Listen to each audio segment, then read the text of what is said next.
field. Triangle is the only simple figure that can be plotted from the lengths of its sides measured in the field. Therefore, the principle of chain survey or chain triangulation is to provide a skeleton or framework consisting of a number of connected triangles.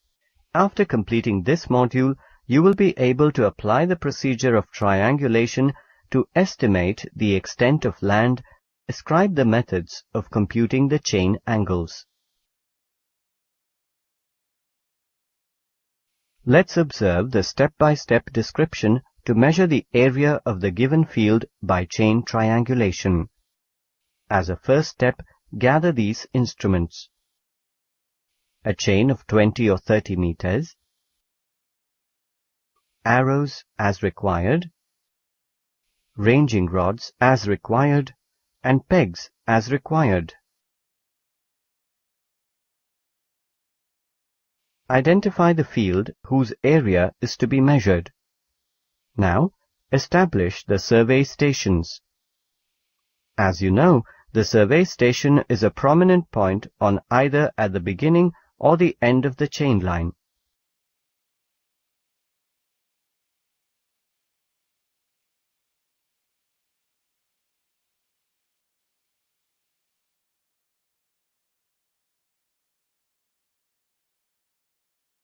Look, in this field, A, B, C, D, and E are the main survey stations.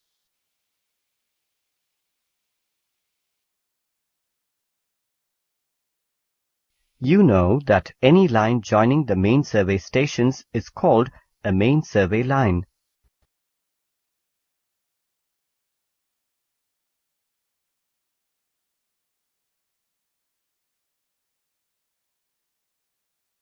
The biggest of the main survey line is called the baseline. Mark the baseline as it helps you to take command of the field. That is, it acts as a reference line. Mark this baseline with chalk powder. You know that any line joining the main survey stations is called a main survey line.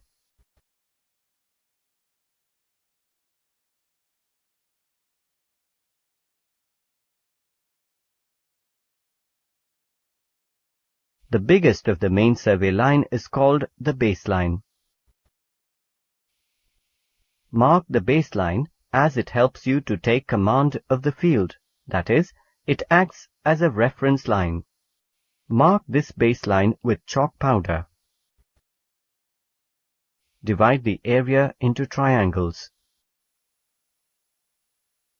Note that with the baseline, one triangle EDC is already formed. Using the chain, if you join the points A and C, you will get two more connected triangles, CAE and CAB. Look, this framework now gives three connected triangles. One is A1 connecting EDC, the second is A2 connecting CAE, and the third is A3 connecting CAB.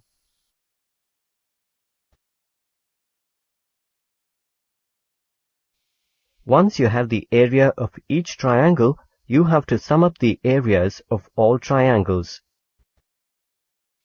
Here, we have areas of three triangles, A1, A2, and A3. When we sum up the area of these three triangles, A1, A2, and A3, we get the area of the given field, that is, ABCDE, as equal to 217.95 square meters. Assume that there is a pond in this field. Using a chain, you cannot form triangles in this field with a pond. In such a case, the angles between adjacent sides are fixed by chain angles, either by tie stations or a cord. Let's understand the formulation of any one chain angle for the field ABCDE using the tie stations.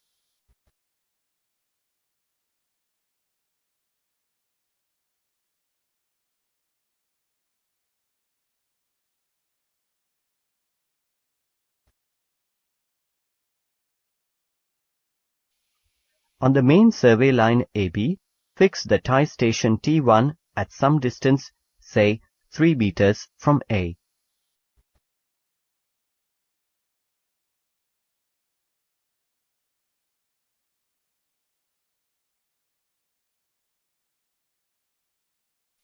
Now, hold the handle at the main survey station A and fix another tie station T2 on the opposite main survey line AE, but at the same distance as above. In this case, it is 3 meters.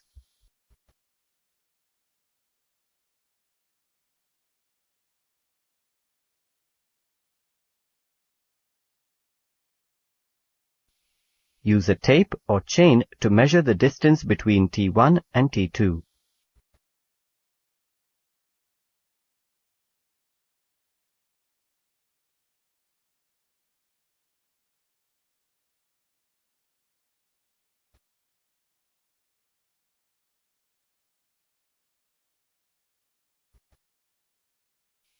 Measure the distance between T1 and T2.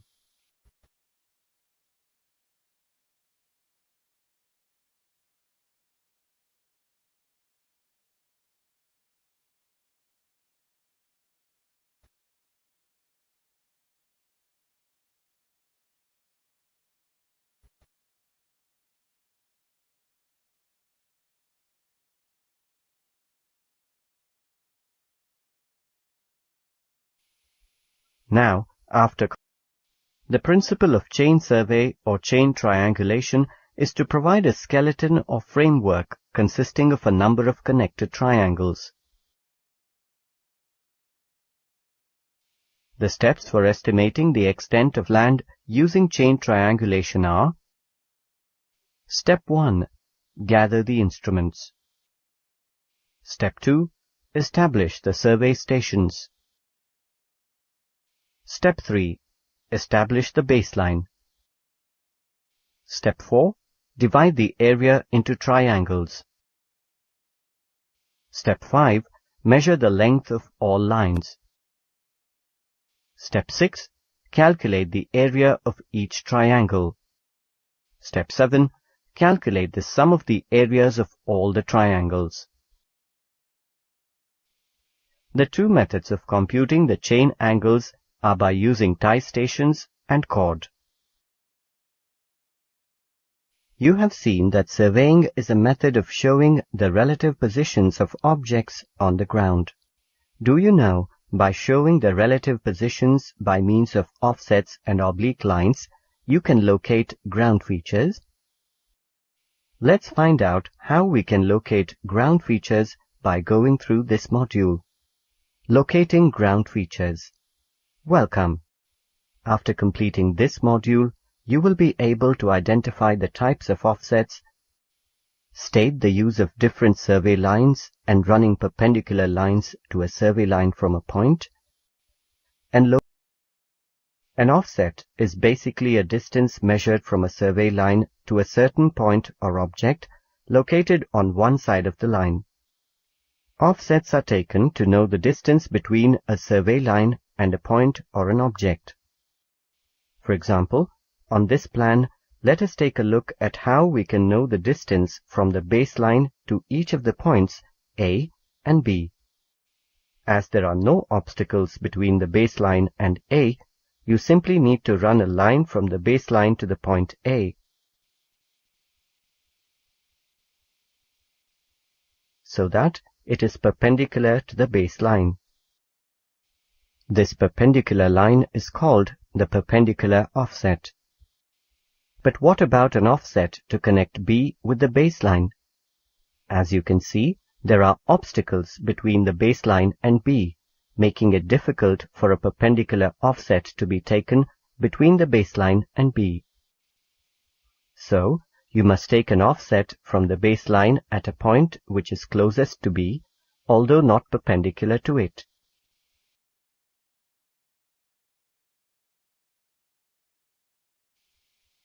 Such an offset is called oblique offset. So, remember, the two types of offsets are perpendicular offset and oblique offset. The perpendicular offset is taken when there are no obstacles in between from the baseline, and the oblique offset is taken where there are obstacles in between. When taking offsets, the survey lines we must mark on the ground are the baseline and the check lines, or the lines running to the offsets. As the baseline runs across the central region of the area, identify and mark it correctly on the ground so that you can run the check lines or the offsets from it.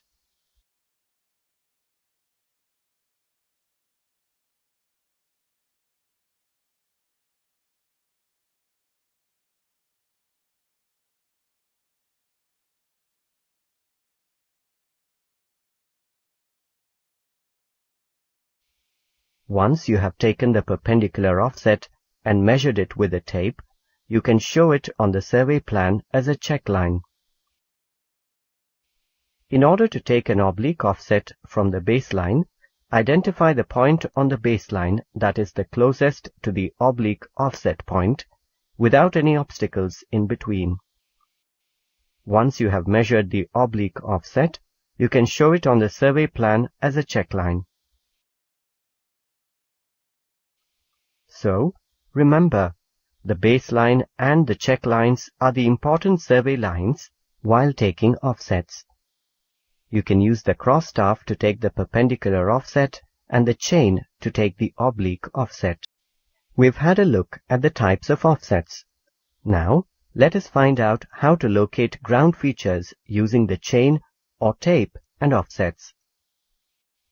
Suppose you have the plan of an area and have to locate a feature on the ground marked by it, such as this pit.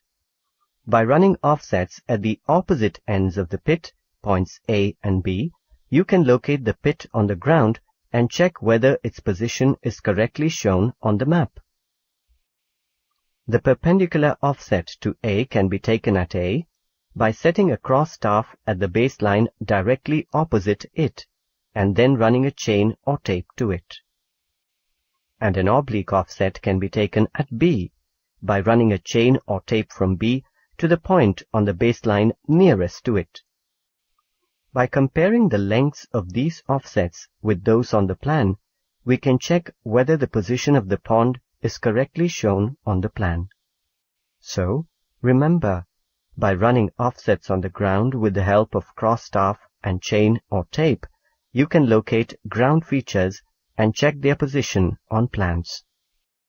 In this module, you have learnt how to identify the types of offsets, the use of different survey lines, and running perpendicular lines to a survey line from a point, and to locate ground features using the chain and offsets. The two types of offsets are perpendicular offsets and oblique offsets. The cross staff is used for running perpendicular offset. The chain is used for running oblique offset. When taking offsets, the survey lines we must mark on the ground are the baseline and the check lines. We can use the cross staff and the chain to run offsets so that we can locate ground features. The first of these methods is the average offset method. With this method, you can compute the areas of regions with irregular boundaries made of straight lines by taking perpendicular offsets. First, run a long line from one end of the area to the other. Then, divide the line into equal chainages or distances. Measure the equal distances with a chain or tape and mark equal lengths by driving arrows into the ground.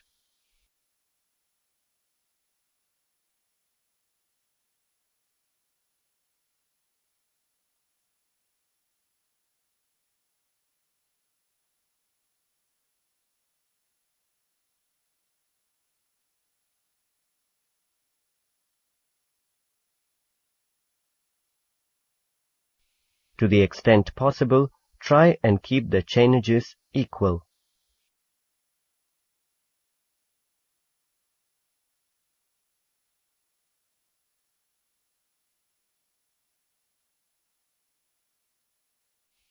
Then, take the perpendicular offsets by placing the cross staff at equal chainages.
The distances you obtain in this way are called ordinates.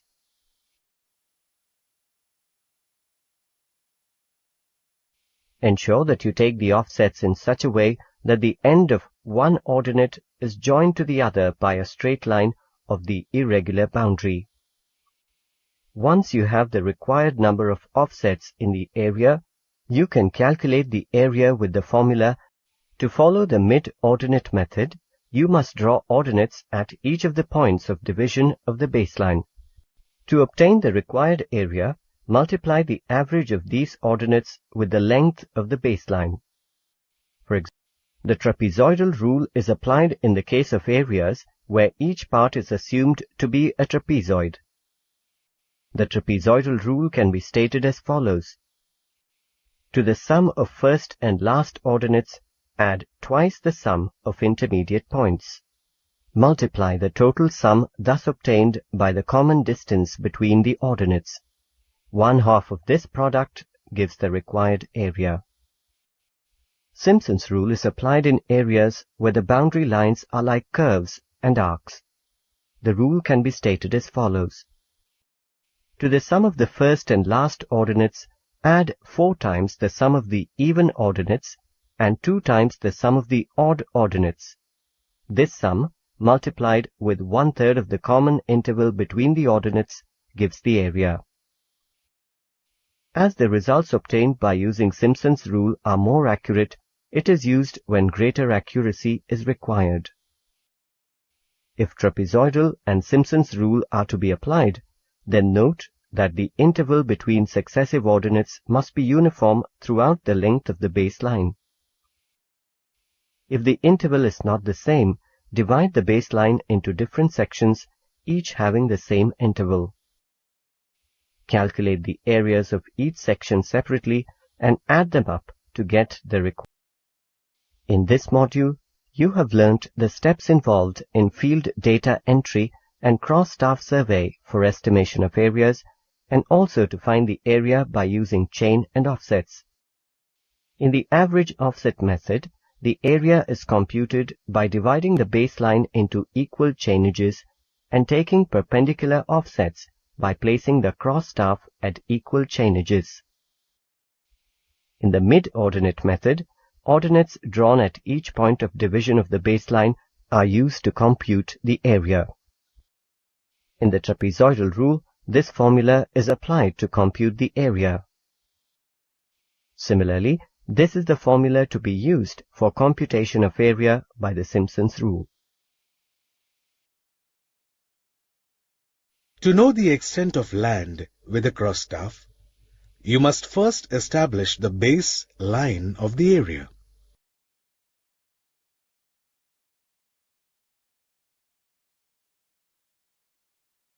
To mark the baseline, run the chain over the center of the area, connecting the 2 main stations that are the farthest apart. Then, set the cross-staff at a point on the baseline so that you can sight 2 main stations, one at the end of the baseline and another that is the closest to it. If needed, adjust the position of the staff on the baseline so that your line of sighting to one station is exactly perpendicular to the other. Mark the point on the baseline and measure the length from it to the survey station.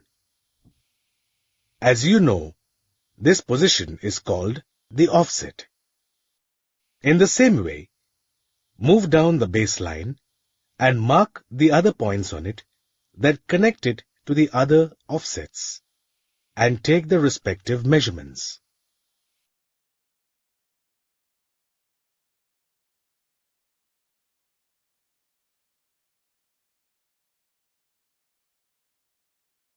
By drawing lines from the baseline to the offsets, you can divide the areas into triangles and quadrilaterals. You can now find out the total area of the land by adding up the areas of all these shapes. So, let us find out how to calculate the areas of the shapes.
We can calculate the areas of the parts into which the site has been divided by using standard mathematical formulas. Let us find out what they are. If some of the parts are divided into right-angled triangles, their area can be calculated with the formula area is equal to half base into height. The formula for calculating the area of the parts in the shape of a trapezium can be given by the formula half the sum of A and B into H, where A and B are the parallel sides and H is the vertical line joining them. With the help of these formulas, we can calculate the areas of the parts of the site and add them up to obtain the entire area. In this module, you have learned how to use cross-staff survey for finding the extent of land.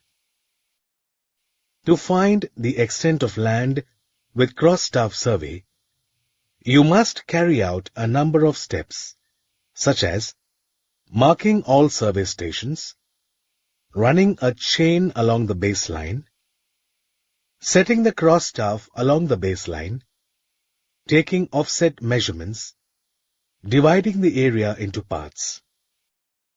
The whole of the area can be computed by summing up the areas of all the parts.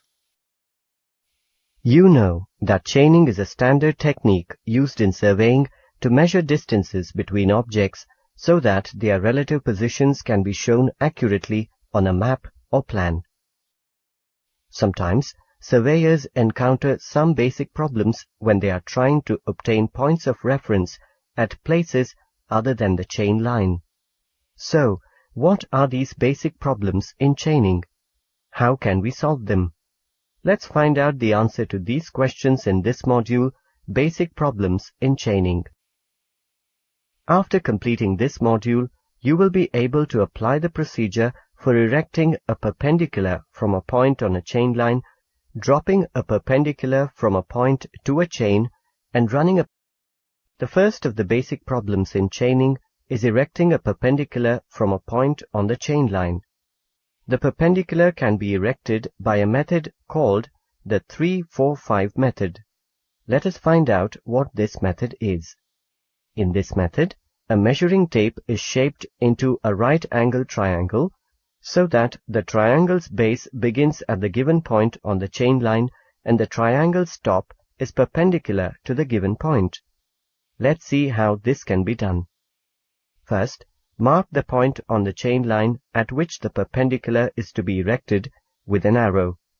Let this point be B. Mark another point C on the chain line such that B is 3 feet or 36 inches from C.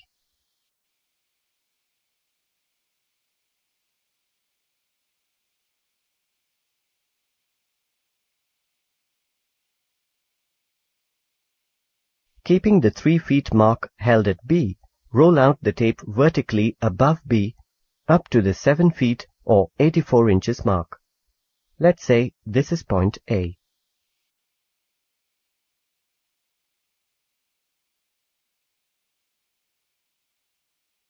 With A held straight above B, extend the tape back to C. You'll see that the reading at the extended end of the tape at C is 12 feet or 144 inches.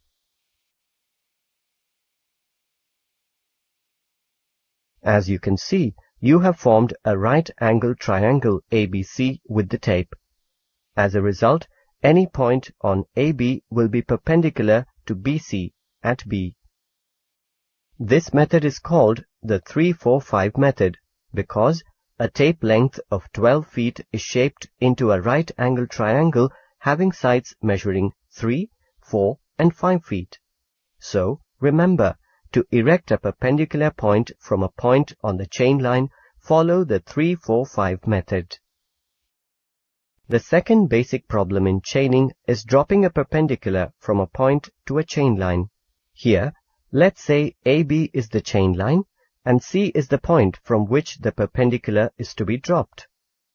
Mark any point on the chain line with an arrow. Let this point be D. Take a line dory that is equal to the length of CD. Then, holding that length of the dory, mark another point E on the other side of C on the chain line such that CD is equal to CE. Measure the length of DE along the chain line. Mark the midpoint of this length. Let this point be F. The line CF will be perpendicular to the chain line AB as the lines CD and CE are equal sides of the isosceles triangle CDE. So, remember, to drop a perpendicular from a point to the chain, mark equal lengths of line dory on either sides of the point on the chain line. The line from the point to the midpoint of these two marks will be perpendicular to the chain line. अरे गीता, तुम मेरे घर आई ये तो बहुत अच्छी बात है। वास्तव में मुझे इंटरनेट के बारे में कई महत्वपूर्ण बातों को समझने में तुम्हारी मदद की जरूरत है। जरूर चाचा, मैं यहाँ आपकी मदद और मार्गदर्शन के लिए आई हूँ।